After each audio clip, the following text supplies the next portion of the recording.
The San Diego Olympic Exploratory Committee released this promotional video explaining why San Diego is a good contender.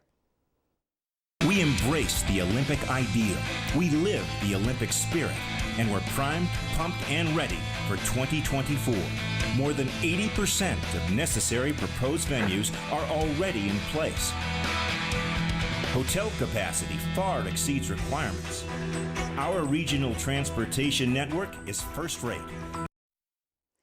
Vincent Mudd, chairman of San Diego's Olympic Exploratory Committee, and UC San Diego sport history professor Robert Edelman join me with the details on this, I guess, proposal would be a good way to say it. Welcome to Evening Edition. Thanks, welcome. Now, Vincent, by 2024, it'll been, I guess, pretty close to 28 years, or about 28 years, since the U.S. hosted the Olympics. Why would San Diego be a better choice than the other, say, 7 cities, including L.A., who have also want to bid for it? San Diego is a gateway city in terms of we are at the cross-section of South America, North America, and the Pacific region. And so that it's an easy place to get to. We invent sports. We invented the triathlon. We have a youthful and competitive population, and it's the right kind of city in terms of weather and in terms of geography. We really believe that athletes will perform better here, and hopefully that will translate into records and other high performance. And that's why our city should be able to host the Olympics. Well, I know in the video it said 80% of things were already here, but San Diego does lack 4 of the biggest sports facilities, 2 stadiums, an indoor arena, a large aquatic center that are required to host the Olympics. How much would it cost to build those venues, and where would that money come from?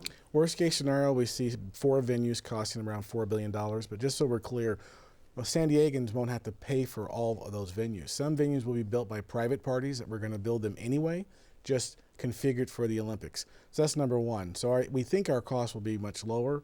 But the main and the most important thing that we have is that those 4 venues would be used not for the Olympics. Those are venues that we need anyway in San Diego, will be used before the Olympics, during the Olympics, and after the Olympics, so they become community assets. Okay, and Professor Edelman, even if these facilities were built and used, just as Vincent said, do host cities typically profit from the Olympics? It depends. I mean, a place like Barcelona profited mightily. A place like Montreal, it was a complete disaster. They just barely paid off the bonds this year, I think.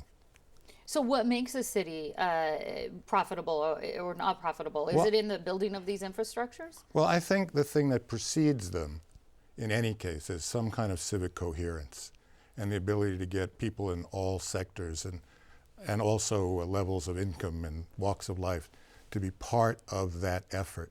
And in that sense, it not be simply something what the Olympics have often been, which are sort of mega events created and run by elites for elites. What sort of other issues or concerns would you see about bringing the games here? For instance, perhaps our airport. Well, I'm not a big expert on airports, but I do think I'll let Vince talk to that if he wants to. But it's not obviously it's not ideal, and obviously we're competing against Los Angeles, which has everything more or less in place. Mm-hmm. And do you want to address that, Vincent, as far as the airport? People might say, hey, we only have one runway. What are some concerns that people do have about bringing the Olympics here? I'd say this, the Olympics, people come, they don't just stay in San Diego, they go all over California. So our airport, the way it's set up, is actually ideal for people who are moving around in the United States. On the international standpoint, in China, they use airports 300 miles away for the Olympics. So LAX is not that far away if we want to use LAX for international travel, but we also have Rodriguez, which is international travel, and we can even use the Marine Corps Air Station in the event we were able to do that for some large planes. So I don't see our airport as being a big negative. Being a big issue. I'm going to start with you, and then Dr. Edelman, I'll come your direction. Now, critics say that San Diego haven't really even been able to come together to build a new stadium. They haven't been able to come together, politicians, to get this centennial plan going on. Do you think there's a political will and interest in really making San Diego a place for the Olympics? I think I'm more impressed by what people have done than what they haven't done. So get in a tall building, look around San Diego, and look. Those are all the things that actually happened. So I think as long as the benefit redounds to the public, if the public feels there's a benefit for them, like they did when they voted with Transnet, which was a 0.5-cent tax increase, 2/3 of the public had to vote for it because they felt it was good for them. So as long as you're doing something good for the public and they get a return from it, return being a benefit that they'll use forever, that's what they care most Get the about. support for that. And what do you think about that, Professor Allen? I think it depends on how you define public. And if this is something that will allow, say, construction companies and things like that to do well, it's going to have to be a lot more than that.